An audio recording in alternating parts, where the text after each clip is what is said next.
Hello, new with BritishHeavyMetal.com here. It's the 13th of December 2020. Before I get into the video, the usual favour if I may, and that is that you please subscribe to the channel. That'd be a big help and appreciated, really would. Here we're going to look at a band called Trick or Treat and their album Rabbit's Hill Part 1. I'll do Part 2 later, but hopefully this one will set the scene a little bit. Now, Trick or Treat are an Italian heavy stroke power metal band, and I stumbled across this by accident a few years ago, actually, when it came out. And I was instantly drawn to it because it's a concept album based around that classic book Watership Down, all about those furry bunnies. Now, I thought that this has got to be a wind-up, right? A heavy metal concept album about Watership Down. This is Spinal Tap, isn't it? This is some kind of Spinal Tap joke. And a picture popped in my head, not a Stonehenge stage set with little dwarves dancing round.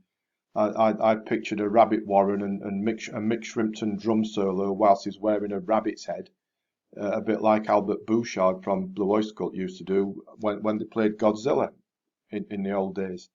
I thought, I've just got to have this. I don't care if it's good, bad, garbage, whatever. I've just got to have it. So I bought it. And I must say that it blew me away. It's fantastic. It really is. I thought it was going to disappoint because it was a joke, but it's not. It's proper serious stuff. You know, I put it on.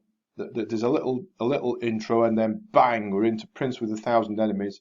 Hard, fast, growling riffs, machine gun drumming, some excellent guitar work and big vocals. It's right up there. That grabbed me straight away as being right up there with the likes of Halloween, Freedom Call, Blind Guardian, and all the others. Instantly impressed I was. Spring in the Warrens calms it down a little bit before we're back to the onslaught with Premonition. And the rest of it's a very enjoyable journey indeed, as it tells the story in Trick or Treat's own way. False Paradise, really catchy. And the band's take on Bright Eyes, man, that's wild. That is wild. You've got to listen to it to believe it, you know, and well, that's all I'll say. You know, sometimes it is a little bit of a worry, isn't it? When you like an album so much on the first listen, you think, well, it can't last. Not with this. Rabbit's Hill Part 1 is proper outstanding stuff. I left it a few days before I did listening to it again, and it impressed me just as much the second time and every subsequent listen. It's phenomenal. It really is. Heavy metal concept album about Watership Down and rabbits.